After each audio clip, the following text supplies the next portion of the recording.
It's up to us, people like me, people like Robert, people like yourself, to convey that message of involvement and being active and participating is not only viable, it's necessary, and that it is the patriotic and American thing to do.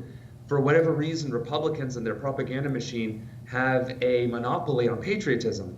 If you're not for the military, you're anti-patriotic. If you're not for guns, you're anti-patriotic. Wrong. If you're for common sense, if you're for civility, if you're for humanity and community and common sense and common decency, that is patriotism. That's what we had in the 50s and 60s. That's when we had the strongest economy and the envy of the world in both medicine and education.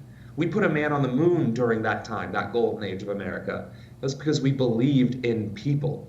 We had a community. We had that sense of one out of many one. That is what we fought for. And now we're fighting for ourselves. It is selfish. Our society, our complete culture, our ethos is very selfish. And in the literal sense, what is the number one phrase used? It's all about number one. Nobody's going to look out for me.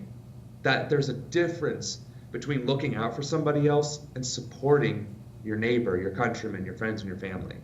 And what's happened is that has been twisted and perverted and just manipulated into something that it's not.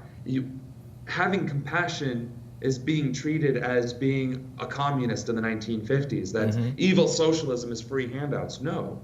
Evil socialism is snowplows, is streets, it's running water and electricity. It's the United States Armed Forces. Yes. I mean, my God, you want to talk about socialism? Look at military, Rob. Well, our U.S. military is really the biggest socialism organization on the planet. And most successful at that. I mean, if it wasn't for the military, I wouldn't have health insurance. I've broken both wrists, both ankles while active duty.